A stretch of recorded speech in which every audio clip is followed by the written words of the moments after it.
Samkavtu famtutka Desana vilden judika Fiutanampu Tutuka maftuku. Ny talata faha-efatra ny volana septambra tamin'ny 3 ora tolakandro no niseho ny loza araka ny fanazavan'ny ponina eto Besely.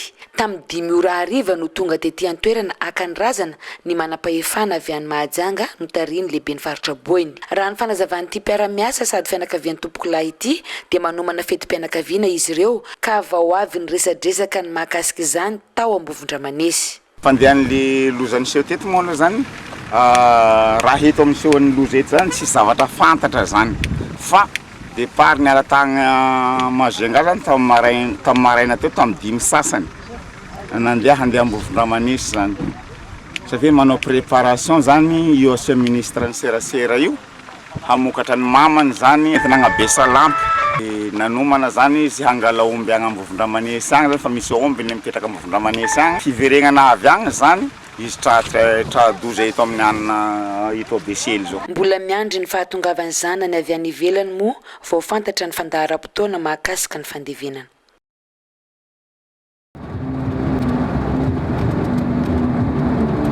Iny aliny ny faha-efatra ny volana septambra iny ihany na henona ny fahalasany Malazarivo Félix dia nidodidody ny azo any Mahajanga ny délégation'ny ministère serasera izay notarehin'ny ministra Henri Laurent Rahajasson. Délégation izay misolo tena ihany koa ny fitondram-panjakana.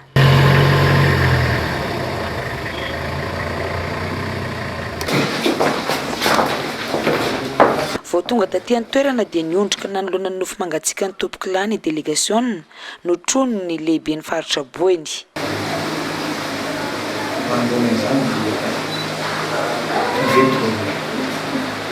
Raha iverenana vetivety dia tamin'ity lalana ity no niseho ny loza. Nahatsiravina tokoa raha izao fisehon-javatra izao.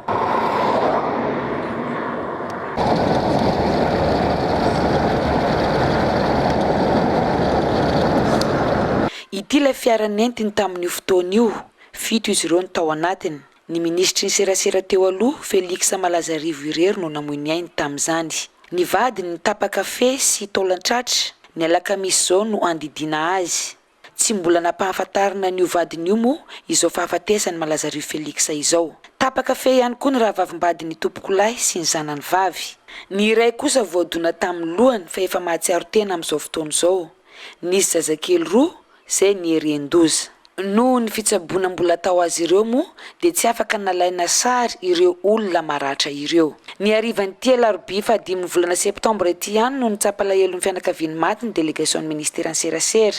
Niaraka tamin'ireo mpiasam-panjakana aty an-toerana no tarihin'ny ministra sy ny lehibe ny faritra Boiny hatrany io. Ho fanampinan'ny fianakaviana moa dia omby iray no natolotry ny filohan'ny teteza mita Andry Nirina Rajoelina. Vola kosa avy amin'ny ministry ny serasera Henri Laurent Rahajasson. Ny ekipan'ny ministère serasera manerana ny nosy dia mirary fiononana feno ho an'ny fianakavian'ny tompokolahy ary mirary fahasitranana ihany koa ho an'ireo mbola tsaboiny.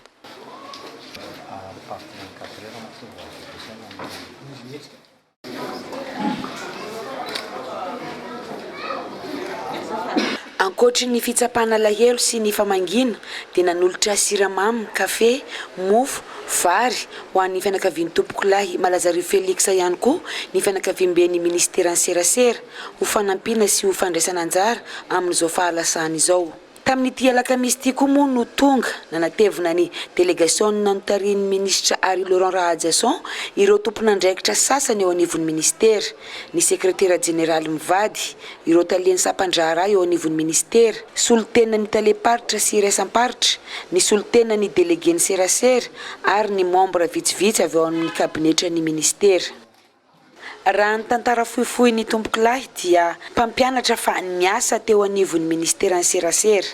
7 taona teo amin'ny tontolo ny haino aman-jery sy ny asa fanaovan-gazety.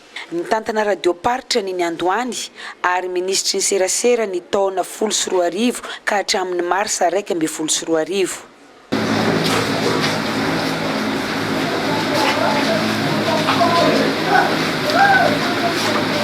Fa ny alohan'izao fitsapana lahelo nataon'ny fianakaviam-ben'ny ministera ny serasera izao dia namita ny adidiny ihany koa ireo mpiasa-panjakana rehetra aty an-toerana no tarihin'ny ministry ny serasera sy ny komandiny gendarmerie pirenena.